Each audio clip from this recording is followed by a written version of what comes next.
예, 반갑습니다. 오늘은 개발 팁 영상으로 버추얼 파괴자에 대해서 한번 알아볼게요. 며칠 전에 과제를 보다 보니까 버추얼을 가르치지 않는데 잘 사용을 하고 있더라고요. 그래서 버추얼 파괴자를 사용해서 이걸 어떻게 사용했나 물어봤더니 잘 모르고 사용하는 것 같아서 이거를 가르쳐 줄 겸해서 겸사겸사 영상을 만들게 됐어요. 그럼 한번 볼게요. 잘 보이나요? 음, 먼저 베이스 클래스를 먼저 만들고요. 베이스 클래스를 만들고 A를 파생시켜서 클래스를 하나 더 만들었어요. 내용을 보면 이런 거죠. 베이스 클래스를 하나 만들었죠. 그 다음에 A라는 클래스를 만들어서 상속을 받았어요. 베이스 클래스 상속을 받았어요. 그리고 B라는 클래스를 만들고 또 상속을 받았어요. 그러면 이제 우리 건물 만들면 어떻게 돼요? 이제 안에서부터 만들고 기둥 먼저 세우고 밖에 이제 외장을 세우잖아요. 이렇게 세우게 되죠. 그러면 생성자는 어떻게 돼요? 생성자는 이 건물 짓는 거하고 똑같다 그랬죠, 저번에. 베이스 클래스를 먼저 생성자를 호출한 다음에 그 다음에 파생된 A 클래스의 생성자를 호출하게 돼요.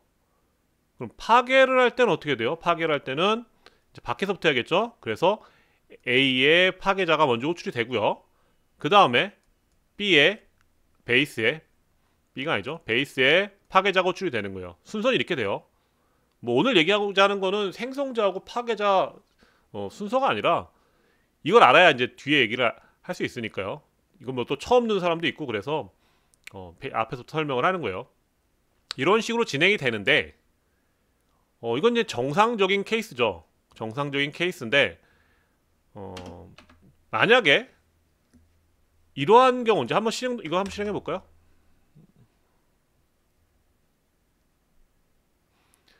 실행해서 보면 정상적으로 베이스 생성자, A 생성자, 그 다음에 A 파괴자, 베이스 파괴자가 호출이 되는 게 보이죠?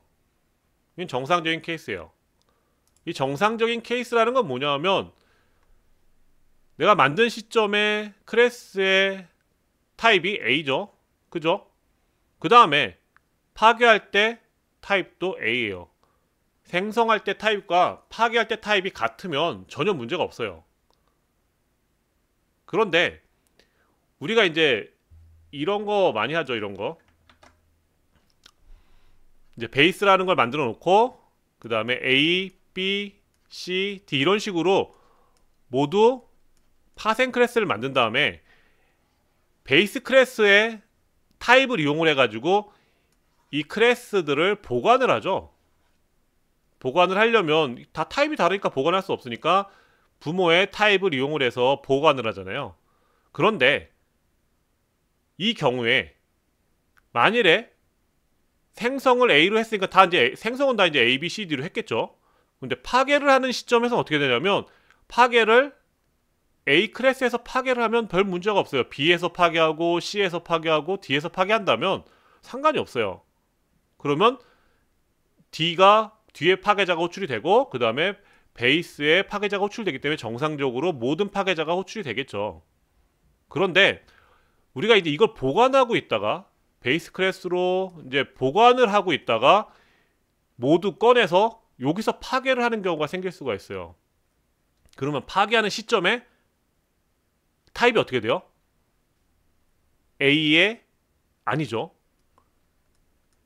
베이스 타입이 되죠. 타입 자체, 클래스 타입이 베이스 타입이 되죠. 그러면 자기 타입의 파괴자를 호출하게 돼요. 그러면 얘만 호출해주는 문제점이 생겨요. 우리가 원하는 거는 각자의 파괴자도 다 호출이 되는 건 원하지만 파괴되는 시점에 클래스가 타입이 다르기 때문에 파생된 클래스의 파괴자들이 호출 안 되는 문제들이 생긴다는 거죠. 한번 볼게요. 어떤 경우인지. 일단 만들면 되겠죠?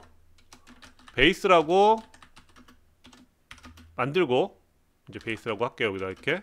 그 다음에 A를 캐스팅하면 되죠. 이거 가능하죠? 그리고 지울 때 베이스를 지우게 되면 타입이 틀렸죠. 생성될 당시에 타입과 지울 때 타입이 바뀌었죠. 한번 볼게요. 실행하면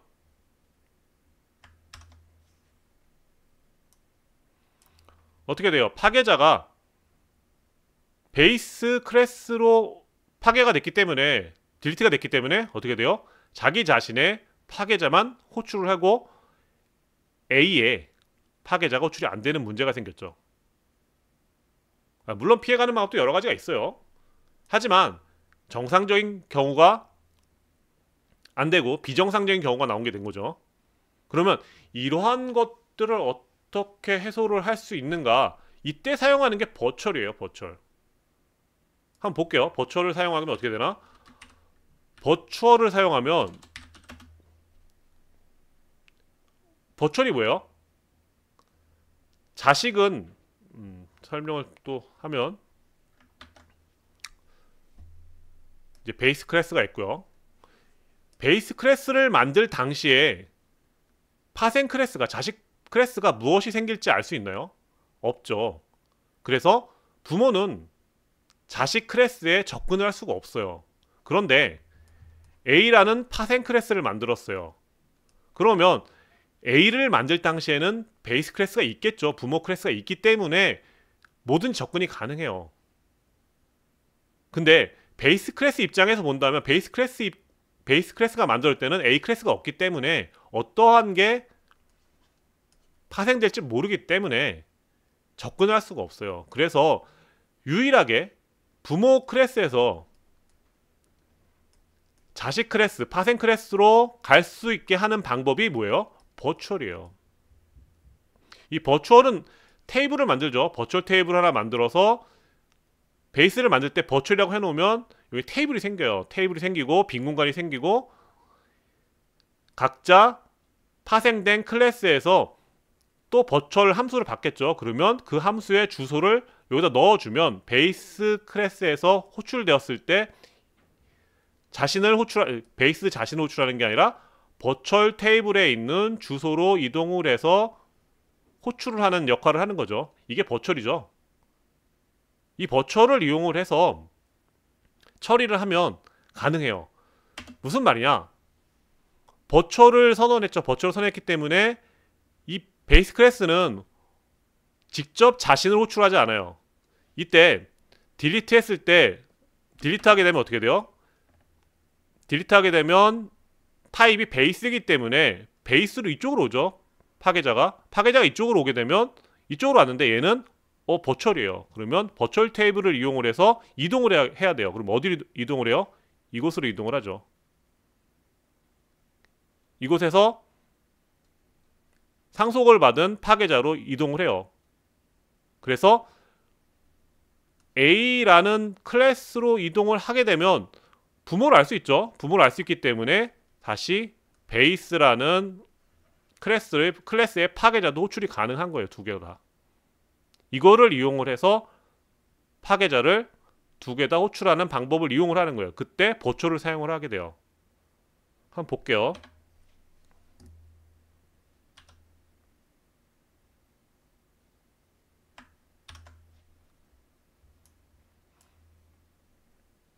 어떻게 했어요? 딜리트 베이스를 했지만 A의 파괴자가 호출이 되고요. 그 다음에 부모의 베이스 파괴자가 호출이 되는 걸 볼 수 있죠. 혹시 실수로 생성할 때 클래스 타입과 파괴할 때 클래스 타입이 달랐을 때 문제점이 발생할 수 있는 거를 막을 수 있는 방법이 버추얼이에요. 버추얼을 이용을 해서 하게 되면 혹시 있을 파괴자가 호출되지 않은 문제를 해결할 수 있어요.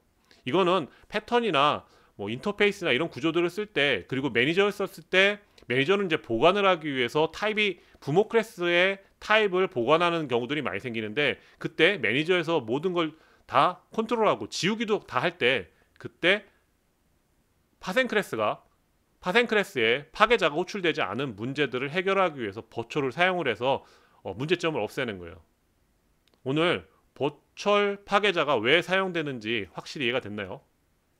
다음에는 꼭 이 버추얼 파괴자를 왜 사용하는지 이해하고 꼭 쓰길 바랍니다. 예, 모두 화이팅 하시고 모두 게임 풀링 마스터가 되는 그날까지 열심히 열공하십시오.